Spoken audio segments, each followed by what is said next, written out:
The Athletic reported during the first quarter of that NBA Cup title game, by the way, really interesting time to drop this story, that the Nuggets were interested in trading for Zach LaVine. They mentioned a couple other offensive players there. Obviously, Zach LaVine is the headliner because a lot of people didn't think anybody was interested in trading for Zach LaVine. But what do you think about LaVine in Denver? I think first of all, it's been great to see him back and playing well. He has one of the most aesthetically pleasing offensive packages in the league now, and honestly, over the last however many years he's been in the league, Mhm. he is just so smooth in the way he moves. His jumper is so fluid, and a lot of times you have players that look that smooth and aren't elite athletes. He, even with all of the injuries over the years, when he's actually healthy, is such a next level athlete that not many other players can compete with.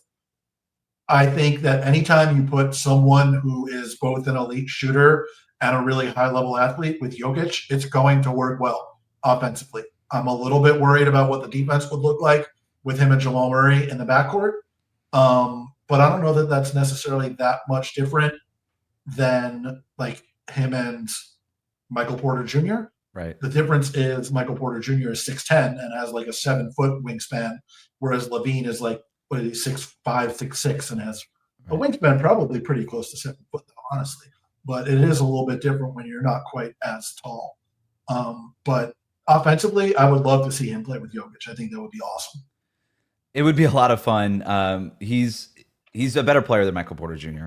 So if you're the Nuggets, you're looking around the league. The last time you won the championship in 2023, the best teams have only gotten more talented. The Thunder have added talent. Boston, Cleveland. You just go down the line. All these teams have added more talent. You really haven't. You've lost talent.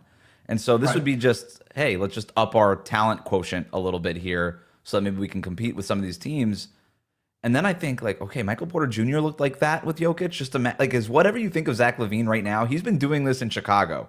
Okay, Mhm. like put him next to Jokic and see what he looks like then. Like whatever you think of LaVine now, you're gonna think a lot higher of him after he's playing with Jokic. It's a little bit like, here we go again.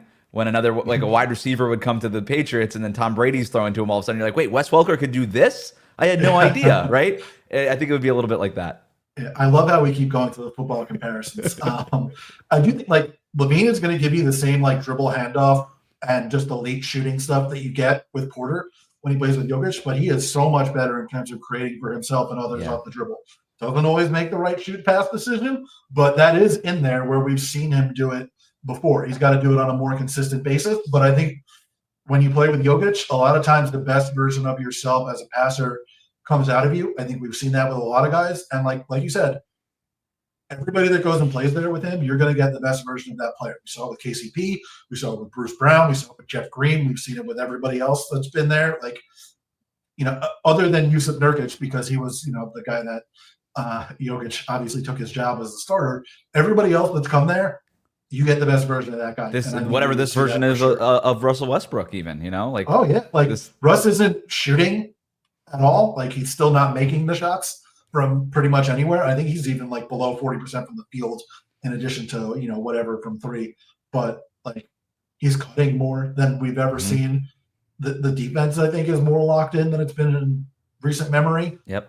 He's still not what he should have been and what we thought he would be coming out of UCLA, especially where he was like a really good defender in college, and then that's just sort of disappeared for the most part in the NBA. But yeah, you're going to get the best, and as long as he stayed healthy, I think it would be like their offense would reach another level even from where it usually is with Jokic on the court.